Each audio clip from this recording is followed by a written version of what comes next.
2 плюс 2 равно 4. Такую способность лучше применять в школе на математике. А здесь ребята раскрывают другой талант, а именно свой волшебный голос. Гора новостей на республиканском фестивале конкурс вокального творчества «Волшебный микрофон». Конкурс проходит каждый год осенью и зимой. Мероприятие идет в Дворце культуры имени Серго Орджоникидзе. Целый день участники конкурса проводят в стенах этого здания в творческой атмосфере. С какой песней ты выступала? Я выступала с песней, которая называется «Намалюю».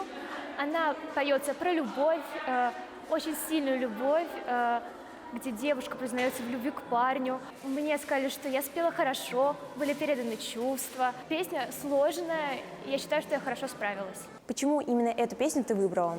Мне нравится песня про любовь, когда можно раскрыть свои чувства, душу, передать все свои эмоции и показать, что любовь бывает прекрасна. Проходит это мероприятие в 2 этапа. Сначала выступают дети помладше, затем постарше. Исполнять песню могли как и сольным номером, так и коллективом.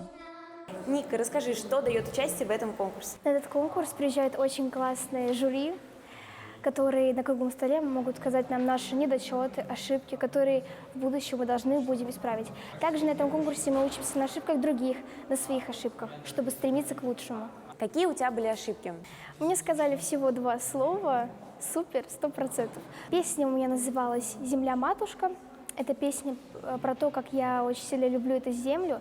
И в этой песне я прошу прощения у земли за эти выхлопные газы, которыми отравляем наш воздух. Что получает победитель за 1 место? Я заняла лауреат 1 степени, и поэтому композитор Дмитрий Воскресенский подарил мне 46 песен, которые я смогу исполнять на публику.